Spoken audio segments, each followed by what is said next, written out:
Shoot, man. Just want to record, man. Um, for those that know me, I like to. I like to. I'm not the type that I don't want to be around nobody and just talk like football and um, talk sports and stuff like that. I've been there and done that. Just your regular talks. Small talk. It's like I'm beyond that now. And basically, I'm 51, so I've been there and done that. But now my conversations are more deeper. My conversations has gotten more deeper. I rather like I sit and I talk to my wife, and me and my wife, our conversation is probably wouldn't be your regular conversation that most people have.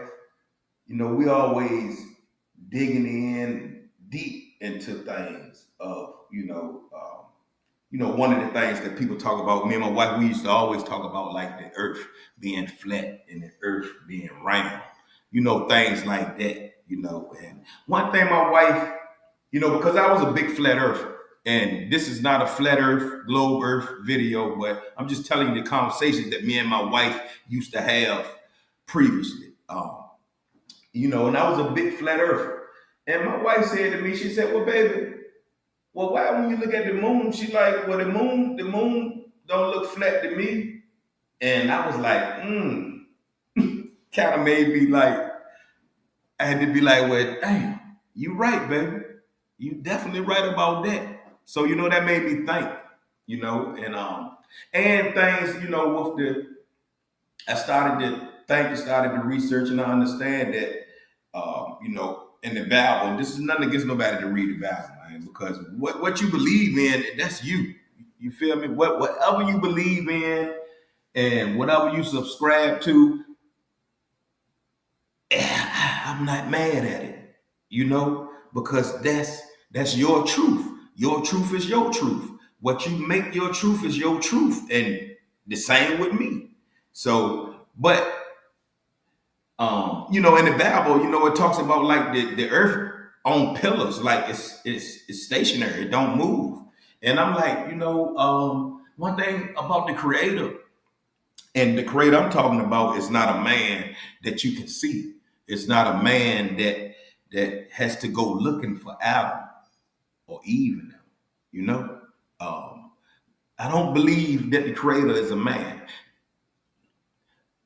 you can't you can't see the creator, but you can see the creator and the creator's work. And I don't even like to give the creator a gender also. You know what I'm saying? The creator to me is an intelligent being, powerful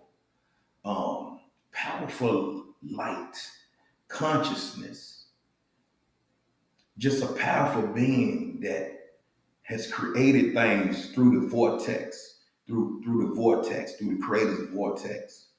And I truly believe that you can see the creator in the creator's creation.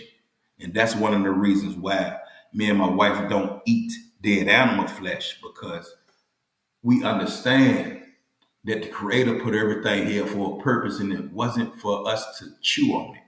But let me get back to what I was saying. The earth being flat is like, that's being still, like no movement. And I know that the creator, anything that's not moving is dead. And the creator is all motion, so that's another thing that had me thinking. You understand me? But I don't want to get into too much in that. But the conversations me and my wife have be deep conversations. Deep conversations about the creator, and about the animals. About the animals, and about one thing. Conversations me and my wife has, like, we had to start to know thyself, because we've been vegans for 3 years now. We went cold turkey. We talked about the animals and things like that. I started to read the Nazarene writings, and I started to see some passages in the Bible, because I was a straight Israelite. I mean, a hardcore Israelite. I was a hardcore Israelite from like 2010, I believe. And It's been 3 years now that I freed myself from that God that they were serving, the God Yahweh. I freed myself. So the first thing we had to do, and me and my wife went through this together. So, some things you present. I know of some husbands that probably presented something to their wife, and it probably is separated, But all praises to the ever-present creator. When I presented this to my wife, and my wife is a strong-minded person on her own. And when I presented these things to her about the God of the Bible, well, the first thing I did, not putting you in my business, but the first thing I did like 3 years ago, I asked my wife, I said, baby, if the God of the Bible tell you to kill your son or whatever, ask you to kill your kid or something, would you do it? And my wife's first reaction was like, yeah, I do it. I said, babe, do you think the all loving creator would ask you to do something like that? To kill your child? Because we coming out of Israelite doctrine, you gotta understand that the Israelite doctrine, the doctrine of the Bible, is um, it's very, it's on our people so hard that you don't use your common sense. It's like everything that you say has to come from out the book. When you're supposed to test the spirit by the spirit. And I started to talk to my wife, and I was like, babe, we got to test the spirit by the spirit. And once we started to see how the God of the Bible was killing little sucklings, and a suckling is a baby that's still on his mama breast. Once we started to see things like that, how that God of the Bible loved it, to issue war, and not himself, because I said, babe, we was like, for that God of the Bible, who quote unquote supposed to have been so all powerful, it was like, well, he could have killed those people himself, because he all powerful. So why would he have to get men to do his dirty work? So we just started to see the inconsistencies, and once you use your common sense, you'll start to see like, yo, this God of the Bible is wild. They killing infants, little sucklings. The God of the Bible has killed more people in the Bible than the so-called devil himself. Look that up. The God of the Bible is the one that's doing all the killing in the Bible. So it's like, yo, this is wow. So, just a lot of research and stuff like that. And then understanding that Yahweh was a little local God at first, the God of the South or something like that, was just a little local God. Now, I want you to look up everything I'm saying also, because those are people who's probably an Israelite, or who really dig into the Bible. Your first instincts would be to reject what I'm saying without even looking it up. You'll go and try to look for a verse in the Bible to debunk what I'm saying. And you can do that because the Bible is written for that. You can talk about multiple things in the Bible. I could go in the Bible and show you where we should be not eating dead animal flesh. You can go in the Bible and present we should be eating dead animals and sacrificing them. But the whole thing here is one thing, and we understand that man changed a lot of things also. In Jeremiah 8:8, understand about the lamb pens of the scribe.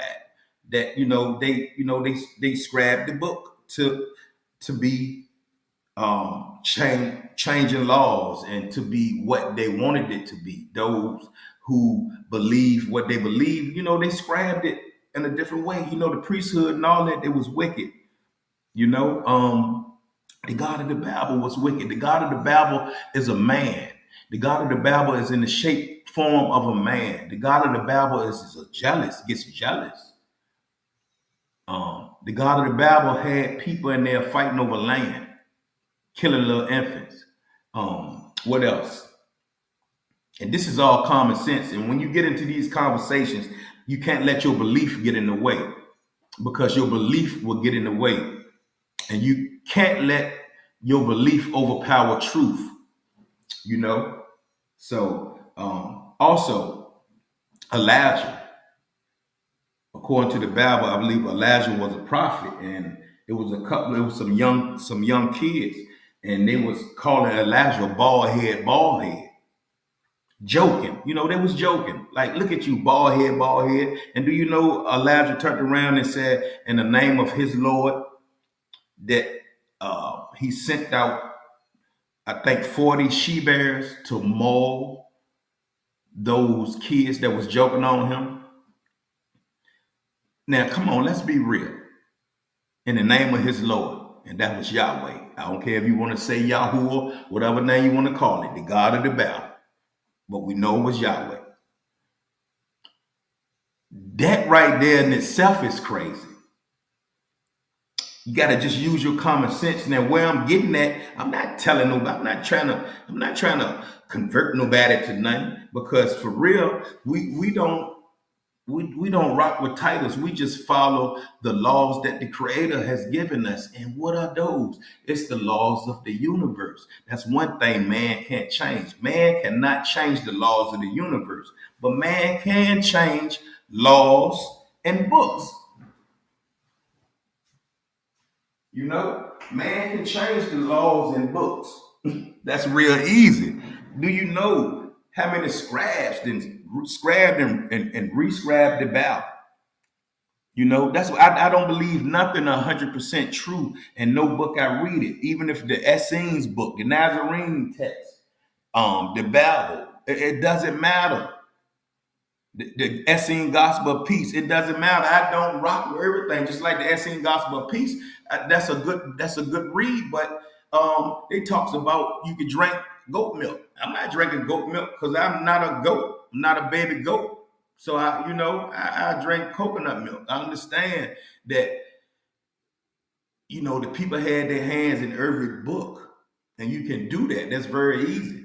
What's that movie that Denzel Washington was in? The Book of Eli. That lets you know right there that man can take that one book and make copies of it and write what he wants in it. Because that's what men do. So the best thing, and what I'm saying, I'm not.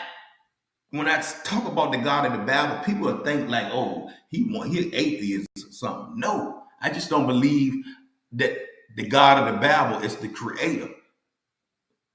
One thing you have to do, you have to choose a side, and you have to know the character of the creator from a God. You know what I'm saying? Know that God is all loving. The creator is all loving. A loving creator. I know the God of the Bible will kill you because you were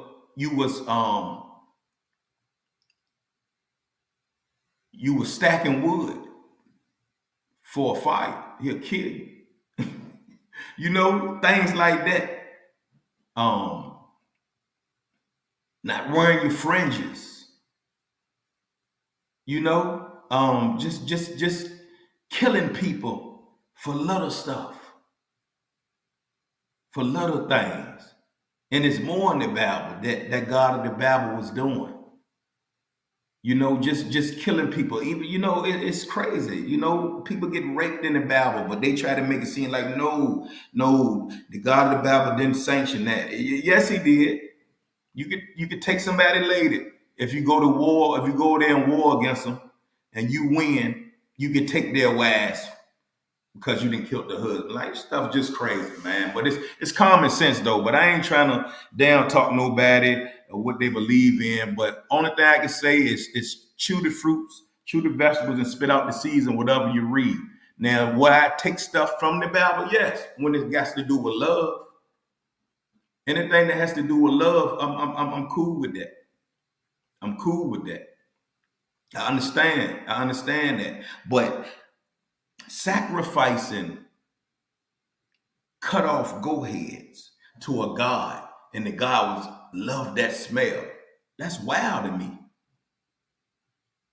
That's wild. But I once read through that and wholeheartedly believed in that.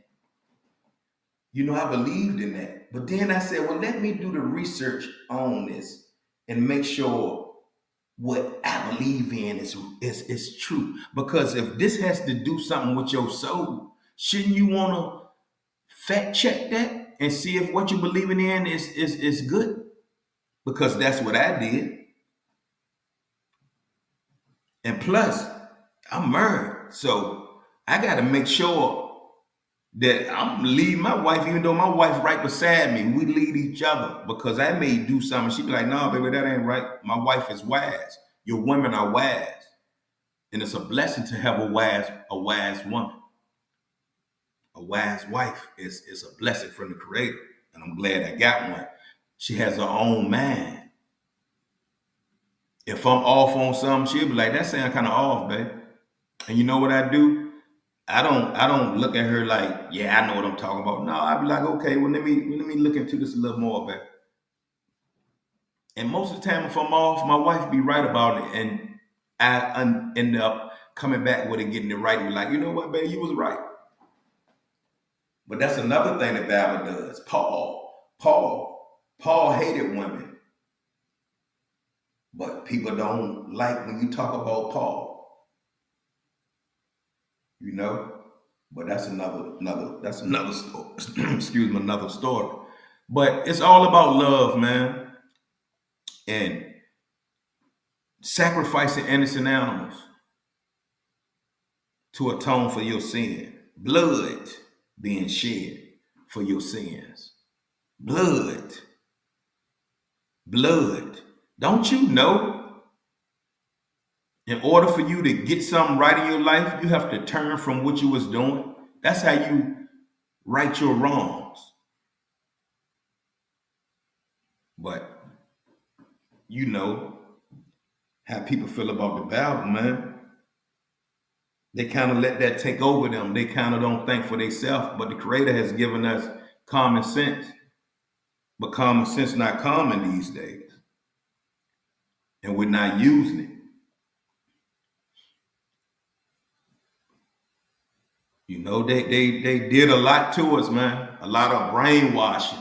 So you have to really sit and think and just look at it and be like, dang, they scribed a lot of stuff in this Bible saying, for instance, in Genesis, first chapter. And you see, I still quote from the Bible because everything's not in there wrong, but the majority of the stuff in there is wrong. It talks about us eating, the fruits of the trees. That would be for meat, and I'm paraphrasing. We started off in the beginning eating fruits and vegetables, seeds, nuts, and stuff like that. Pause. And after the flood came, and now we eating dead animal flesh. Now, somebody that's really straight Bible and all Bible, they going to protect that stance. Ain't nothing you can tell them because they're going to go with that narrative that it has to be right because they really truly believe that God wrote that. That's from God, but that's not from the Creator. Because when you start to look up things and you look up and see what animals are put here for, you'll understand that it wasn't put here to be chewed on by us. You'll understand it. You'll understand that the acid in your stomach is only strong enough to devour fruits and vegetables and nuts and seeds. It's not powerful enough to digest and devour dead animal flesh. That's why we have to do worm cleanses, and that's why we have parasites in our gut. All diseases starts from the gut. Our intestines is way longer than an animal's intestines. Why is the animal intestine shorter than ours? Because when the animal eat another animal, they have short intestines tracts, right? So it comes from out of them, it comes up out of them quicker and faster. They release it faster. But the intestines in our stomach is 20 times longer, I believe, than the animals. So it takes longer for us to push that up out of us. And this is why we get diseases, because we ain't supposed to be eating it. Our body is not made for dead animal flesh. So the acid in the animal stomach is so much greater and so much more stronger and powerful than ours. Do you know they need that so they can devour the dead animal flesh that they eat? Do you know that? If we had the acid that was in an animal's stomach, if that was in us, do you know that would kill us because it's too powerful? Because it was meant for them. The acid in our stomach is meant for fruits and vegetables. Our teeth are structured different. Our teeth are structured different. Our teeth are made to eat fruits and vegetables. Why you think every time you eat a steak, you taking a toothpick and getting that up out you? We're not meant to eat dead animal flesh. Why you gotta season that steak? Why you gotta make sure cook that steak to be so tender?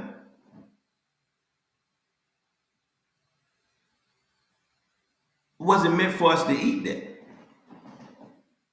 It wasn't meant for us to eat that.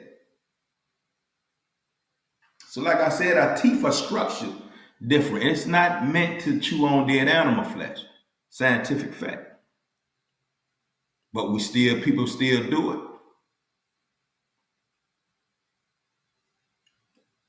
A cow was put here to graze grass. The baby calf was the one that supposed to drink the milk from their mother. You're not a baby calf.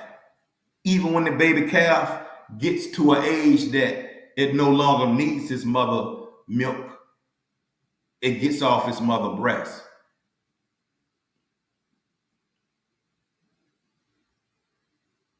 But what we do, we still grown people drinking baby milk.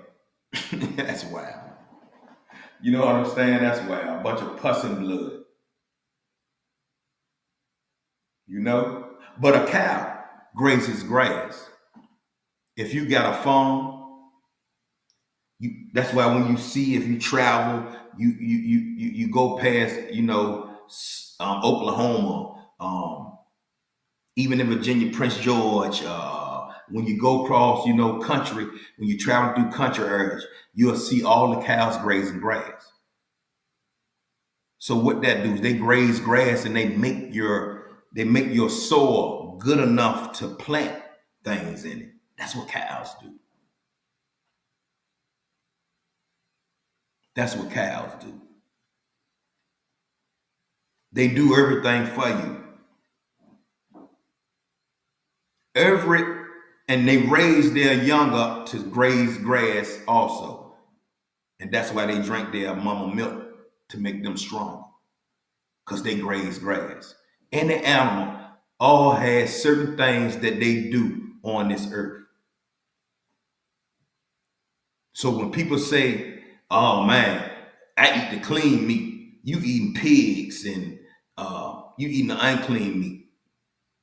Don't think you better than them, because you shouldn't be eating animals either. We shouldn't be eating animals. But if you do, that's you. But just to know that we've been off, man. We've been off. But anyway, I just wanted to get to this real quick, for real, for real. And these the conversations that me and my wife have. You know what I'm saying? Anything that got love in it, the universal laws, is something that the Creator has given us And when you do dirt, you get dirt. It's like karma. You do good, you get good. You know what I'm saying? You show love, you get love. You give, you're gonna get it back. That's just the way that the creator created things. If you're a giver, you're gonna get it back. You're gonna be blessed tenfold, you know? But yeah. Anyway, man. This right here, this the old Osprey right here. Any book I read, anything that's talking good and resonate with your spirit, you gotta rock with it. And this the old Osprey, the book of discipline, chapter 6.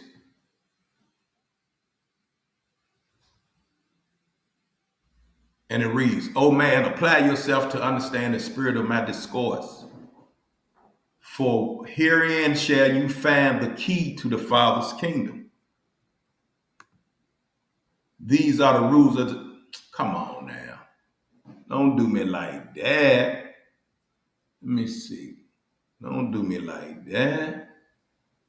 These are the rules of the second resurrection, to become an interpreter and worker without a written formula, that whatever gives joy to your fellow man and renders peace and goodwill unto all shall be called light.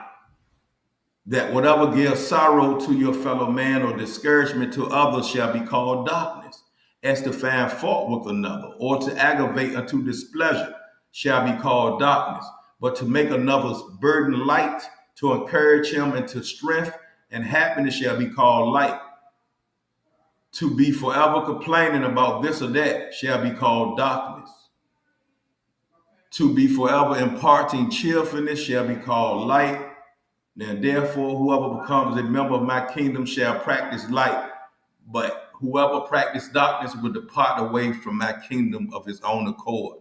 Neither shall you practice darkness upon your fellow man for any shortness he has done, nor shall you reprove him for error, nor blame him, nor make yourself an inquisitive over him, nor assume to be a judge over him, nor ask him to apologize, nor otherwise seek to make him humble himself before you, nor shall you boast over him because you are wiser or stronger or more expert. For all such inquisition comes of darkness and shall return upon him who utters it in time to come. Rather shall you discover the good that is in your neighbor and laud him therefore, for this is the method of raising him high. I leave y'all with that. Much love. Hope you got some from this little short 28 minutes. Always show love, man. Research everything I said, everything I talked about. Look it up. Peace.